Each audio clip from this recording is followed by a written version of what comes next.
कार्तिक कृष्ण पक्ष की चतुर्थी को करवा चौथ कहते हैं। इसमें गणेश जी का पूजा करके उन्हें भोजन दान से प्रसन्न किया जाता है।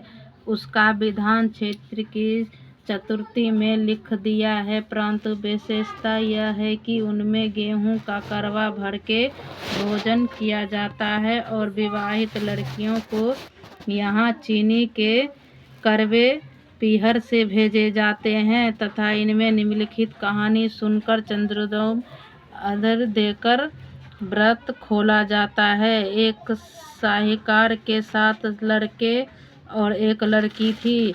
सेठानी के सहित उसकी बहू के बेटी ने करवा चौथ व्रत रखा था। रात्रि को साहूकार के लड़के भोजन करके लगे तो उन्होंने अपनी बहन से भोजन के लिए कहा। इस पर बहन ने उत्तर दिया, भाई चांद नहीं निकला है, इसके निकलने पर अर्घ्य देकर भोजन करूंगी। बहन को बात सुनकर भाइयों ने कहा, क्या काम किया कि अगर नगर के बाहर जाकर अग्नि जला दी और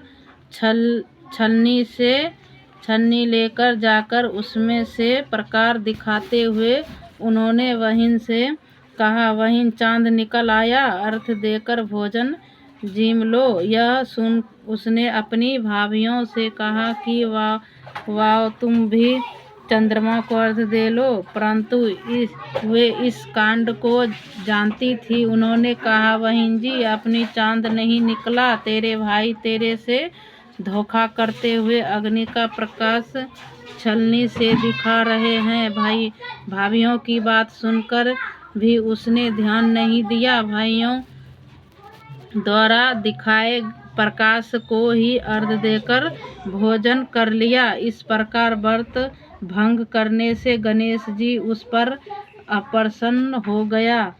उसके बाद उसका पति सख्त बीमार हो गया और जो कुछ घर में था उसकी बीमारी में लग गया।